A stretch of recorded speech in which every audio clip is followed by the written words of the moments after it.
man yaakaar naa salaamaaleykum wa rahmatulah. Présenté wu ne maa ngi si cité Mame Dior parce que ça m'intéresse beaucoup cité Mame Dior Kër Massar. Imam daanaka wax na lépp man de ñu si war a yokk daanaka mooy rek may sant ñëpp di wax ne benn pilier de l'islam lañu def léegi mooy parmi les 5. mooy ñu woor weeru koor tese nag raffermir les liens entre ñun. waa cité Mame Dior. waaw di wax ne vraiment ñu ngi rafetlu jotaay bi. notable yëpp ñu ngi fi. chef de quartier l'ensemble des notables dañ créé Mame Dior ba léegi ñoo fi nekk di góorgóorlu ñu ngi def lu mën nag di wax ne ñu ngi ñaan aussi suñu ànd bi nekk ànd bu rafet. ñu toog ba si suñu doom yi di ànd comme ni ñu ànd. loolu daal la am na si bëgg a yokk di wax nag ne li muy wax na ko mooy si islam bi man nag maa ngi wax si société bi en même temps parce que islam bi aussi si biir société bi la nekk ne Mame Dior suñ quartier bi dañ bëgg mu taxaw si ak Kër Massar surtout ñu am condition yoo xam ne Kër Massar xat na bëri na nit l'acte 4 de la décentralisation ñu jëm koy kii fexe mu am commune de ville ñu fexe am moyen yoo xam ne lépp dina am si yoon parce que ñu ngi nii suñu morgue baa ngi nii amul corbillard amul dara donc loolu yëpp ay action yoo xam ne war nañ ko fii rek gis nga ba léegi aussi ñu ngi bëgg a pavé fii mais ba léegi matagul ñu gën a góorgóorlu si liggéey bi daal loolu daal la amoon lu ma ci bëgg wax su ma génnee si affaire yi nag islam bi yëpp si biir la daal. daal nguur gi gën a jàppale Kër Massar daal. waaw absolument gën a jàppale Kër Massar bu ñu jàppale Kër Massar dinañ jàppale Mame Dior parce que Mame Dior mu si biir Kër Massar mais nag aussi di ñëm si Kër Massar nañ élargir jàppale réew mi yëpp.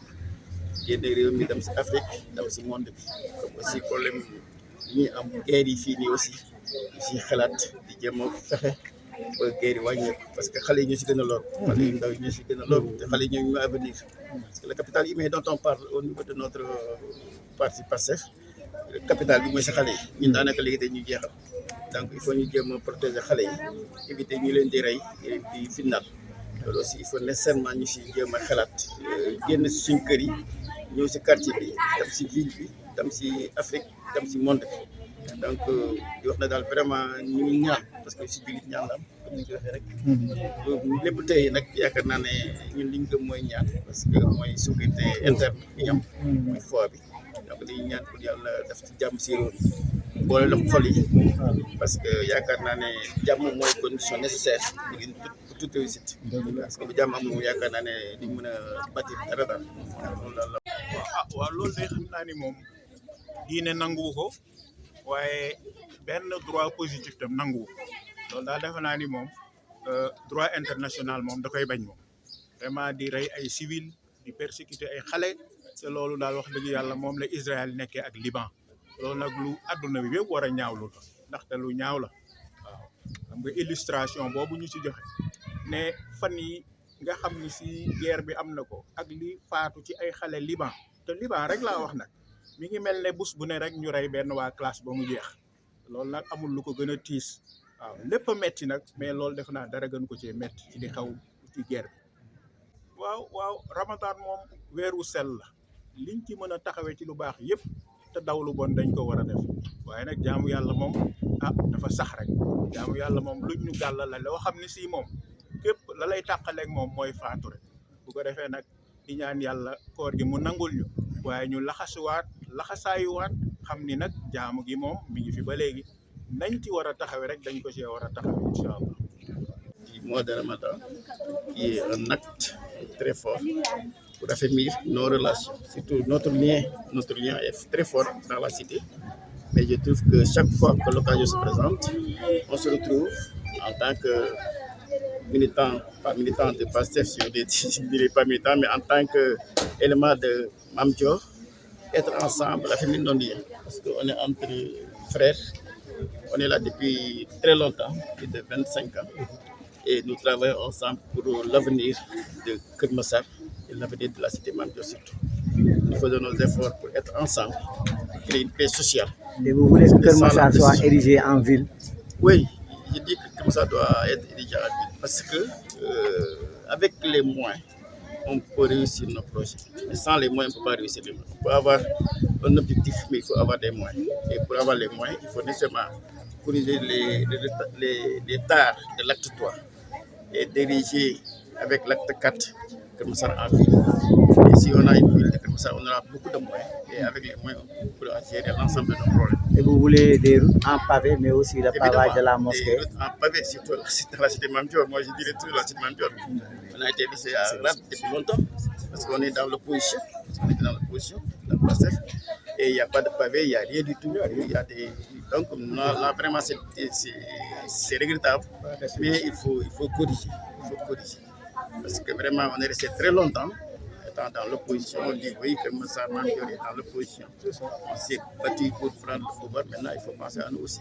Corriger les manques pour pouvoir ensuite atteindre les limites après.